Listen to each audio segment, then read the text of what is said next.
இன்றைய வசனம் தியானத்தின் தலைப்பு, கர்த்தரை நான் எக்காலத்திலும் ஸ்தோத்திரிப்பேன். சங்கீதம் 34:1. கர்த்தரை நான் எக்காலத்திலும் ஸ்தோத்திரிப்பேன், அவர் துதி எப்போதும் என் வாயில் இருக்கும். இந்த சங்கீதம் தாவீது ராஜாவினால் பாடப்பட்டது. தாவீது ராஜா சவுலுக்கு பயந்து காத் ராஜாவாகிய ஆகீஸ் இடத்திலே அடைக்கலத்திற்காக தப்பி ஓடினார். அப்போது காத் ராஜாவாகிய ஆகீஸ், சவுல் கொன்றது 1000, தாவீது கொன்றது 10000 என்று இவனை குறித்து தானே சொல்லப்பட்டது என்று கூறினதும் தாவீது ஆகீஸ் ராஜாவுக்கு மிகவும் பயந்தார். ஆகீஸ் ராஜா தாவீதை துரத்தி விடுகையிலே தாவீது பாடின சங்கீதம்தான் இந்த சங்கீதம். அந்த சூழ்நிலையிலும் கர்த்தரை நான் எக்காலத்திலும் ஸ்தோத்திரிப்பேன் என்ற தீர்மானத்துடன் ஆண்டவரை ஸ்தோத்திரித்தார். ஆண்டவரை எக்காலமும் ஸ்தோத்திரிக்க ஆண்டவர் நமக்கு கிருபை தர தினமும் நாம் ஜெபிப்போம். கடந்த கால நினைவுகளிலும் நிகழ்கால சம்பவத்திலும் எதிர்கால நினைவுகளிலும் ஆண்டவரை ஸ்தோத்திரிப்பது ஆண்டவர் மேல் தாவீது வைத்த அளவற்ற உறுதியான விசுவாசத்தை காட்டுகின்றது. கடந்த கால நினைவுகளை நினைக்கும் போது நம்மை பலவேளை அது கலங்கடிக்கலாம். நிகழ்கால சம்பவங்கள் நம்மை சோர்ந்து போக பண்ணலாம்.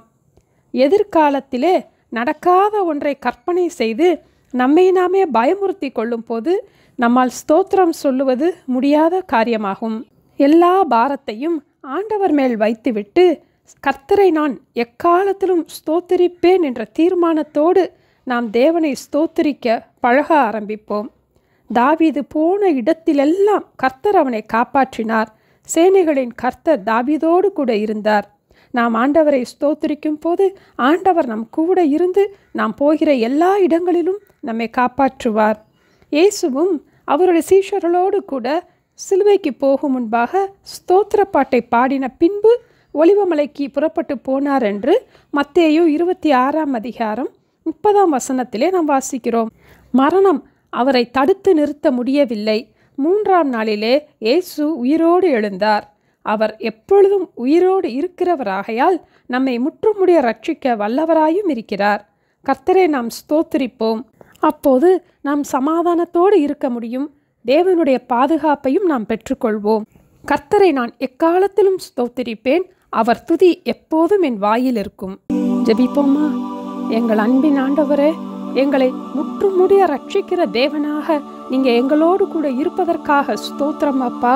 எப்பொழுதும் நாங்கள் பயந்து கொண்டே கவலைப்பட்டு கொண்டே அவ்விசுவாசத்தோடு இருந்து எங்களுடைய நேரத்தை எங்களுடைய பலனை நாங்கள் வீணடிக்காதபடிக்கு கர்த்தரை நான் எக்காலத்திலும் ஸ்தோத்திரிப்பேன் என்ற விசுவாசத்தோடு உங்களை ஸ்தோத்திரித்து தேவ பலனை தேவ கிருபையையும் பெற்றுக்கொள்ள எங்களுக்கு கிருபை தர வேண்டுமாய் இயேசுவின் நாமத்தில் ஜெபிக்கிறோம் பிதாவே, ஆமேன்.